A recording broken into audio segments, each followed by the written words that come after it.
पहली बार रोचक कथा रूप में पुराणों की कथा। हरिवंश पुराण एपिसोड 31।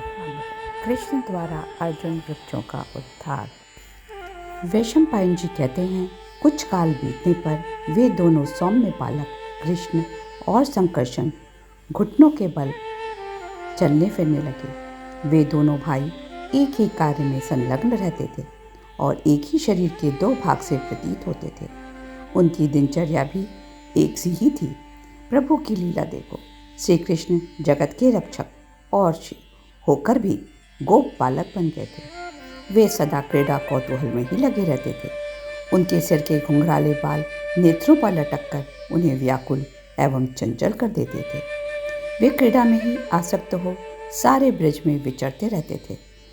एक दिन यशोदा मैया अत्यंत कुपित हो कमल नयन श्री कृष्ण को डांटने फटकारने लगी। गुस्से से उन्होंने उनके पेट और कमर में रस्सी बांधकर उस रस्सी को ओखली से कस दिया और कहा, अब जा सको तो जाओ। ऐसा कह वह घर के काम धंधों में लग गई। यशोदा माँ के कार्य में तत्पर होते ही कन्हैया बाल लीला करता और ब्रज के लोगों को विस्मय में डालता हुआ आंगन से निकला।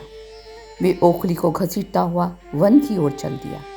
मार्ग में एक साथ उत्पन्न हुए दो अर्जुन के वृक्ष थे जो बहुत बड़े हो गए थे। कन्हैया अपनी ओखली को खींचता हुआ उन दोनों वृक्षों के बीच से होकर निकला।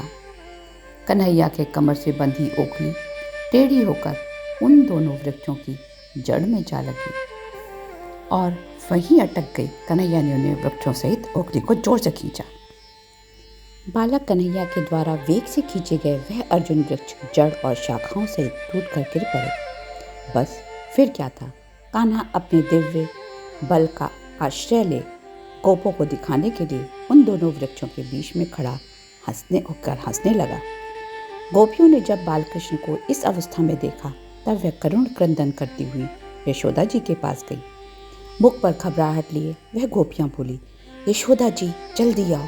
ब्रज में वे दो जो अर्जुन वृक्ष थे, वे दोनों वृक्ष तुम्हारे पुत्र के ऊपर गिर पड़े। तुम्हारा लाडला तो उन दोनों वृक्षों के बीच खड़ा हंस रहा था। यशोदा यह सुन भयभीत हो सहसा उठी और भागती हुई उस स्थान पर गई जहाँ उनके लाला ने उन दोनों वृक्षों को धाराशायी कर दिया था। उसने अपने पुत्र को उन दोनों वृक्षों के बीच में खड़ा देखा, जो पेट में रस्सी से बंधी ओखल को अपनी ओर खींच रहा था। सारे ब्रज में उस समय इसी घटना की चर्चा सब ओर होने लगी। गोपों के यहाँ यह जो अद्भुत घटना घटित हुई थी, इसे देखने चारों ओर से लोग आने लगे। गोप वहां आकर कहने लगे, अहो, ब्रज के यह दोनों वृक्ष देव मंदिर के समान थे, इसको किसने गिरा दिया?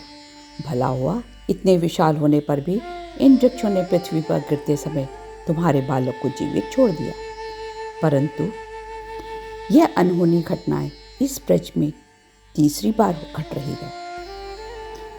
पहले छकड़े का उलटना, फिर पूतनावध और अब इन वृक्षों का गिरना।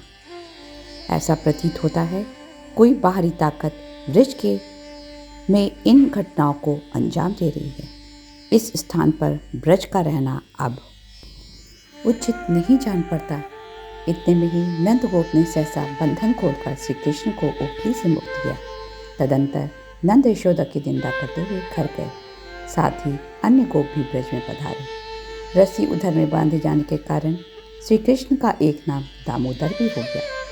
ब्रज में रहते हुए बालक श्री कृष्ण की ऐसी ही आश्चर्यमयी लीलाएं होती रहती थी, जो ब्रजवासियों को अचंभित कर देती थी। जय श्री कृष्ण। अगले एपिसोड में सुनेंगे श्री कृष्ण के द्वारा ब्रज को वृंदावन ले जाने की चेष्टा। Please don't forget to like, share and subscribe.